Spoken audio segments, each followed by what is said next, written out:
Nicholas of Autrecourt was a French medieval philosopher and scholastic theologian.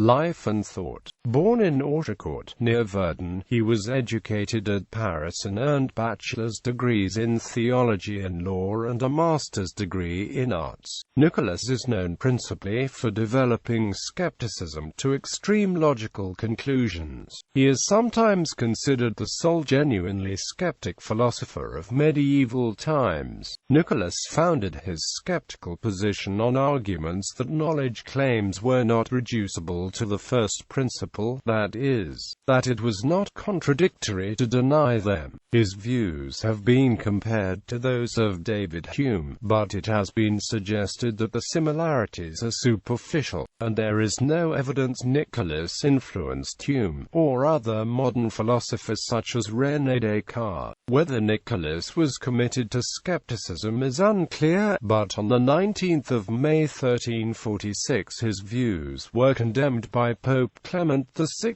as heretical. Nicholas was sentenced to burn his books publicly and recant, which he did in Paris in 1347. In the 14th century, Nicholas of Autrecourt considered that matter, space, and time were all made up of indivisible atoms, points, and instants, and that all generation and corruption took place by the rearrangement of material atoms. The similarities of his ideas with those of Al-Ghazali suggest that Nicholas was familiar with the work of Al-Ghazali, who was known as Al-Ghazal in Europe, either directly or indirectly through Averroes. Much of the extant knowledge of Nicholas of Autrecourt's epistemology derives from one letter written by Magister Aegodius to Nicholas and an excerpt from his letter in reply to Aegodius, and from 9 letters written by Nicholas to the Franciscan theologian Bernardus Aretnus. However, only 2 of the 9 letters survive.